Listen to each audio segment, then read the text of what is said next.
Kepercayaan kepada makhluk gaib sudah terjadi dari zaman leluhur kita. Perwujudan kuda yang bisa terbang marak diperbincangkan warga Caringin, Bogor. Seperti apa kisahnya? Bersama saya Indah Nanta, Anda sedang menyaksikan Dua Dunia. Lain ladang, lain belalang. Lain kampung, lain pula mitosnya.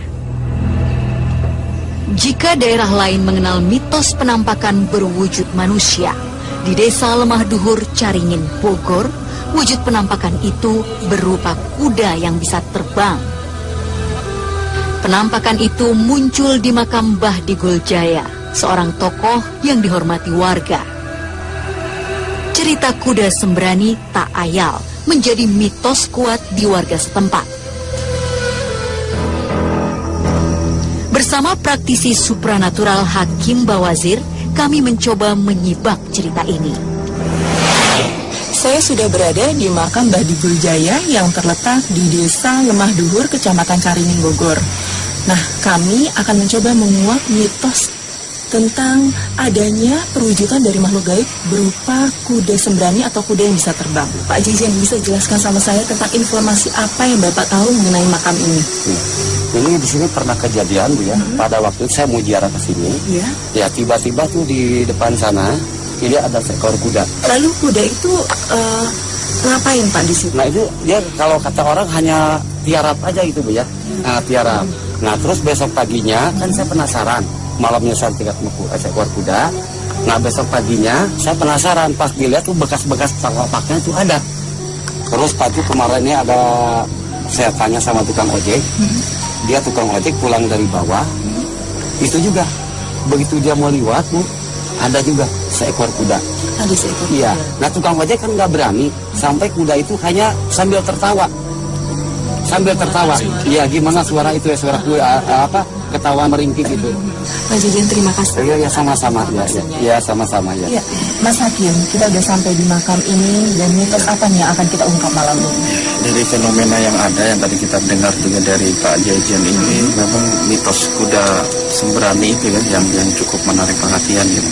Tentang keberadaannya seekor kuda, padahal di wilayah sini ada yang miara kuda nggak? Kayaknya nggak ada. Nggak ada ya? Nggak ada. Ya, apalagi lingkungan ini memang sejak tadi kedatangan kita sore nggak pernah ada kuda melintas atau terdengar suara rintikan kuda gitu. Memang cukup aneh dan ganjil kalau memang ada warga melihat sesosok kuda yang warna coklat gambir itu suka menampuk di area makam ini. Mungkin mitos itu dan juga mitos Mbah ini kali, Mbah Digul Jaya nanti yang insya Allah kita akan angkat. Sekarang kami mencoba melakukan mediumisasi.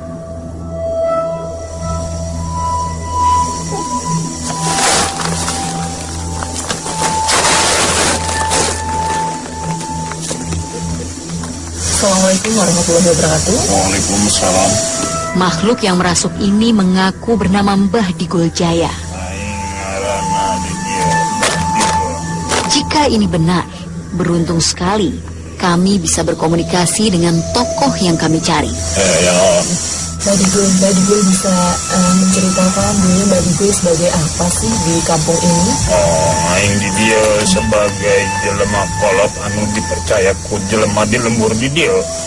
Jadi kabeh masyarakat nu aya di dia teh nganggap aing teh kolot. Kenapa Mbah dinamakan Mbah Digul? Itu kan asing nama Mbah Digul Jaya itu. Bubuhan aing mah di mana-mana. Di kelembur nepi ka lembur, di desa dugi ka desa nepi ka dieu. Aing teh pulah udal adul. Udal adul teh ngabeneran jelema nu teu bener. Ngebenerin seperti apa? Seperti akhlak nu teu balener teh lah bedegong adiguna. Asa aing jago. Nah eta ku aing di papagahanana. Mandekna aing mah di dia teh jadi kokolot.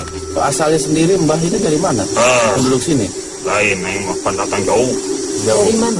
Jauh di wetan di daerah Cirebon. Kenapa bisa pindah ke sini dari Cirebon? Rantau hayang nyaho di lembur ka lembur, di desa ka desa, kumaha kayan di lembur ieu, kumaha kayan di desa ieu. Jadi ngabenerkeun jelema-jelema nu teu balalenar. Mbak Digul kesini sama siapa? Oh, yang anduan aja jeung Ingwan itu. Oh, si Ujang itu si Jaya itu si kuda. Oh, kuda. Ya. Punya kuda juga. Oh, enggak kemana-mana gitu jeung maneh. Nah, tuh. Apa benar kuda itu bisa terbang? Nyata mah bisa kemana wae, kenapa? Niat kaulah yang kemana nepi gitu. Kenapa kuda itu berbeda dari kuda biasanya? Ya, itu manggis tino kawasan gitu atau merenan. Nah, jadi kumaha kemana yang manehna diturutan, manehna bisa hiber, bisa ngelengit. Apakah ada orang-orang yang menyalahgunakan tempat ini? Apakah ada orang-orang yang meminta pada? Aduh, jadi ngomong itu mah lain seetik loba jelema di dieu balanar teh nyata kahayang nama ya jelema di dari itu sing balanar gitu. Usianya berapa, Mbak? Paling sabaraha atau paling 300-an meureun lah. Nama si Mbak siapa? Engkau lah. Abdul Jailani. Kalau judul sendiri apa tuh artinya? Oh, digul. Nah, jelema kita sebutan barudak di dia, bujalmaan di dia, wae mah digul di. Sebagai salah. Di sini ada benda-benda gaib juga, Mbak. Wah, loba asal daek we. Ada apa aja? Ya macam-macam di dia mah, gak bisa nyokot mah. Bagaimana cara mengambilnya?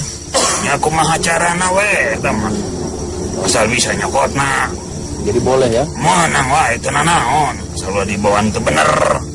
Lawan teu dibawa teu bener, mau mere, mau idinan. Ada orang yang meminta berkah di sini berhari-hari. Wah, loba. Ya, apa yang mereka bawa? Lobanya segala macam dibawakeun ka dieu. Teu hayang gitu-gitu mah da. Dia naon? Baula mah hayangna mah dibere doa, hayangna mah. Itu dengan loba we nu salah ka dieu teh, nu datang teh aya nu mawa sajana segala itu ieu. Dambung gitu mah jeung naon, jeung manehna keneh nu ngalebok. Anda ini memang ruh almarhum yang dimakamkan ini atau memang sebangsa jin yang pernah ikut kepada Mbah Digul itu? Wah, terserah, ada nganggap naon teh. Hah?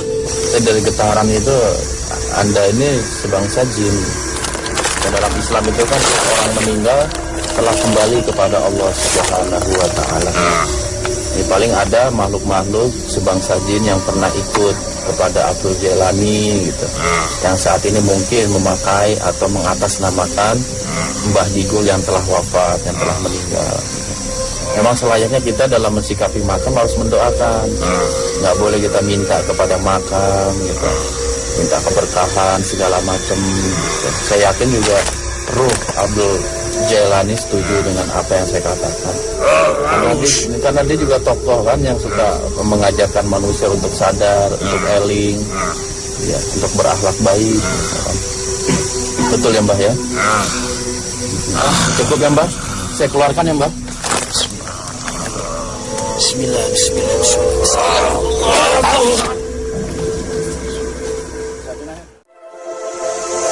Ada sebentuk energi yang kuat di sekitar kami.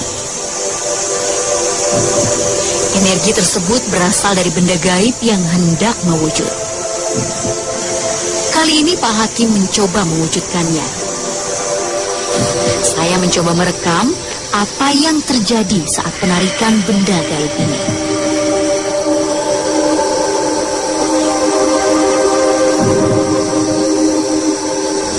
Ada satu berita baik. Berita baiknya apa? Kemungkinan ada satu benda yang bisa kita wujudkan. Insya Allah bisa, saya yakin sih. Karena getaran itu sangat lemah dan sangat lembut. Nampaknya benda gaib tersebut masih enggan terwujud. Kembali Pak Hakim mencoba menarik benda gaib.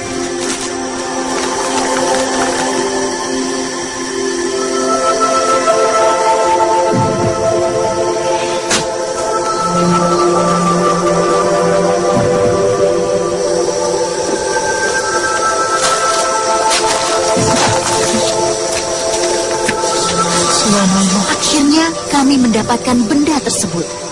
Ini ada batu berwarna biru terang Mas.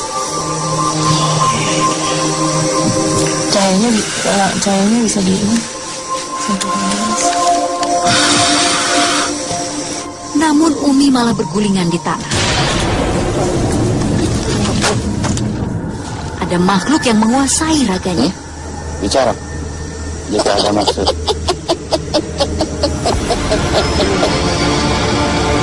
Jika ada maksud dan tujuan, ayo bicara. Assalamualaikum. Siapa Anda yang meracuni tubuh ini? Bisa kita berbincang-bincang sebentar? Anda yang memberikan batu berwarna biru sama Mas Hakim?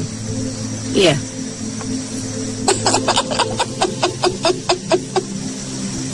Bisa jawab pertanyaan kami?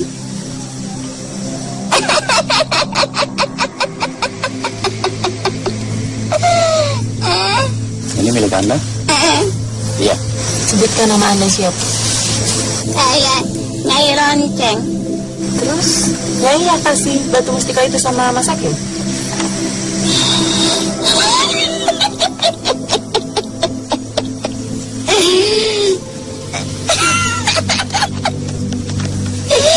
Itu kesayangan aku. Oh, itu milik Anda.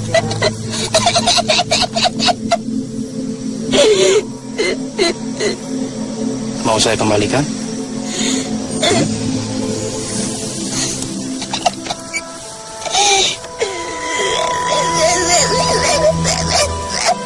Hubungan Anda sama Mbak Dibul apa? Saya adalah pemelihara perhiasan di sini. Saya menjaga bejana-bejana di sini. Layaknya seperti kalian menggunakan benda. Itu benda kesayangan aku. Tapi saya diamanatkan untuk menyerahkannya. Siapa yang ngasih amanat? Penguasa di sini. Bunda.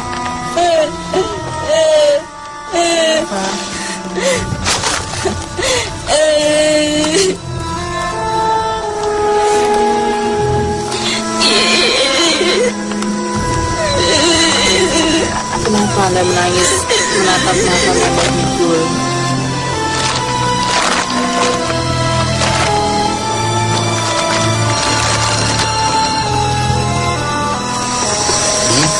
Anda istrinya?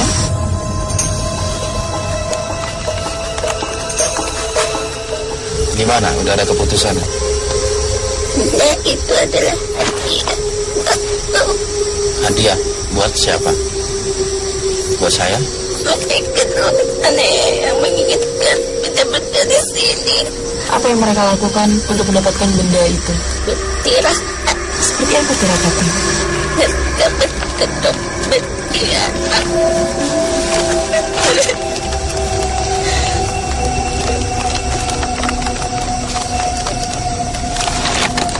Jadi ini boleh saya miliki? Batu itu fungsinya apa? Kenapa banyak orang yang menginginkan batu itu? Kewibawaan,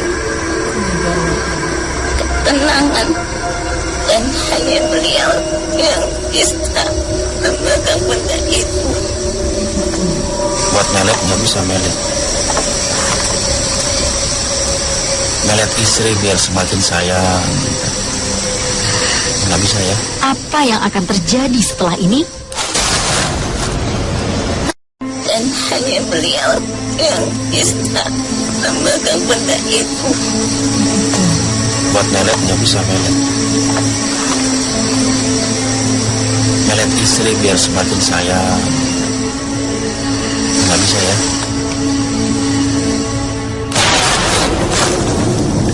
Enggak, Bu. Nggak tahu apa bercanda. Bercanda, Mas Hakim. Tenang. Tenang. Kembalikan. Katanya sudah buat saya. Tapi kata-katamu sangat menyakitkan. Menyakitkan. Kan biar istri saya. Kau bilang untuk memelet. Oh, bercanda. Bercanda. Andai-andai.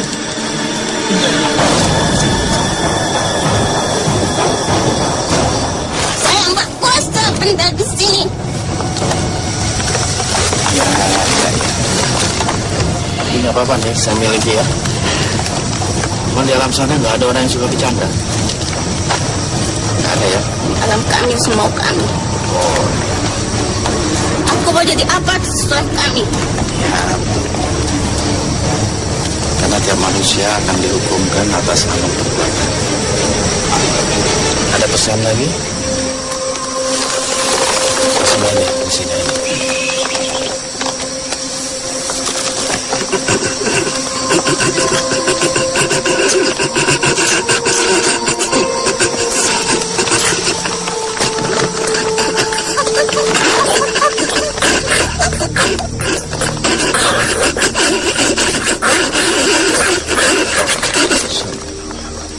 Udah, cukup. Kalau tidak ada yang ingin dikatakan, sudah cukup. Kami bisa menyesatkan dan kami bisa baik. Apa yang kalian inginkan? Kami bisa membodohi kalian dan kami bisa membuat kalian pintar. Tapi semuanya tentu atas izin Allah. Iya. Bagi manusia yang taat. Anda Muslim? Ya, sungguhnya kami tidak suka karena mereka meminta kepada kami. Apa yang dilakukan saat orang-orang meminta itu? Tapi diam, Nggak diberikan. tidak ada. Tapi masih banyak mereka yang menginginkannya. Mereka sering datang kemari. Jangan dikasih dulu gitu ya. Itulah, saya sudah mengatakan, ingin kebodohan, kesesatan, kami mampu. Tapi kami juga punya aturan. Hah? Bagaimana caranya menyesatkan, membodohkan, atau membuat pintar itu bagaimana cara Anda? Menyilaukan mata mereka dengan keberadaan benda, dengan kilauan, dan mereka tertarik.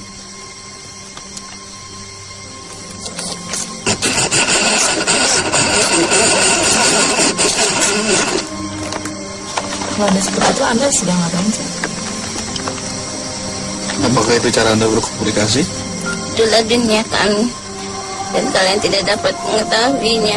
Simpan batu itu dengan baik, dengan hati yang baik. Kelak kau akan mendapat kebaikan, Karena batu ini atau karena apa? karena kebaikan kalian sendiri.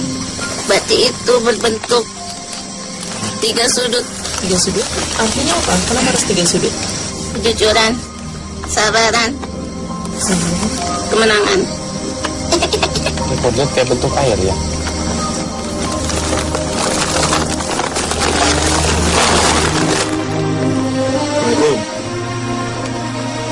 Akhirnya makhluk yang merasuk ke tubuh Umi bisa dikeluarkan. Mas Hakim, ini apa yang terjadi sama Umi? Tiba-tiba ia bisa kehilangan kendali?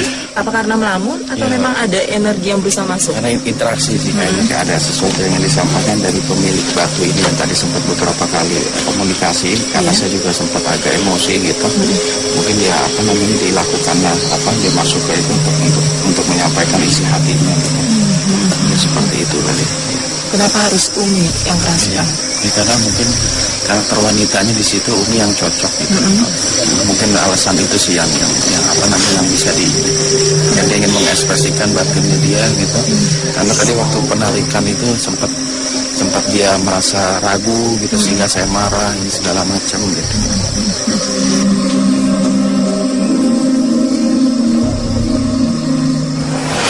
Ya, Mas Hakim, kesimpulan apa yang bisa kita petik dari liputan kita malam ini? Ya, ada beberapa kesimpulan hikmah yang kita bisa ambil dari perjalanan kita malam ini ya. Cuman pada intinya memang manusia dan jin itu adalah sama-sama ciptaan Allah gitu. Dan mereka mempunyai hak dan kewajiban untuk tinggal di muka bumi ini gitu. Dan mungkin dari sebagian golongan-golongan jin itu yang mempunyai musuh kepada kaum orang-orang muslim gitu. Dan hakikatnya makhluk-makhluk yang ada di makam tadi itu mereka tidak senang ketika ada manusia yang meminta kepada mereka gitu, membawa sesajen entah yang ditujukan kepada yang jelasnya pasti ditujukan kepada sesuatu yang gaib gitu. Mereka sendiri secara sadar gitu tadi mengatakan kami nggak butuh ini segala macam gitu. Istilahnya si jenazah ini hanya perlu doa. Sedangkan makhluk-makhluk yang tadi itu memang 100% jin. Walaupun dia mungkin agak malu untuk mengatakan ini karena mungkin persepsi banyak orang ketika di makam ada kemasukan, kita menyambat kepada makam siapa dianggap sebagai ruh, padahal itu tidak. Padahal itu adalah makhluk jin, ciptaan Allah juga gitu. Jadi kalau kita sebagai seorang muslim ingin punya niat sesuatu, punya harapan, cita-cita, jangan pergi ke tempat-tempat keramat gitu. Malah dekatkan diri kita kepada Allah, karena segala sesuatu itu Allah yang menentukan, Allah yang memberikan keselamatan, rezeki, jabatan, segala macam itu Allah yang berikan. Tidak selayaknya kita sebagai seorang muslim pergi ke tempat-tempat keramat untuk memohon, untuk meminta gitu. Cukup kita mendoakan orang-orang yang ada atau yang ada di sekeliling kita. Ketika kita ada orang tua, ibu, bapak, mintalah ridho kepada ibu, karena itulah keramat kita di dunia ini. Sekali lagi, perburuan kali ini memberi bukti tempat keramat bukan tempat yang tepat untuk meminta hajat. Tuhan tetap tempat terbaik segala masalah. Kaulah mah hayang nama dibere doa, hayang nama. Gaib memang ada, dan kita harus mempercayainya. Tapi tetap harus waspada, karena sesungguhnya jin berusaha menyesatkan kita pada lembah kemusyrikan. Terima kasih Anda sudah menyaksikan Dua Dunia.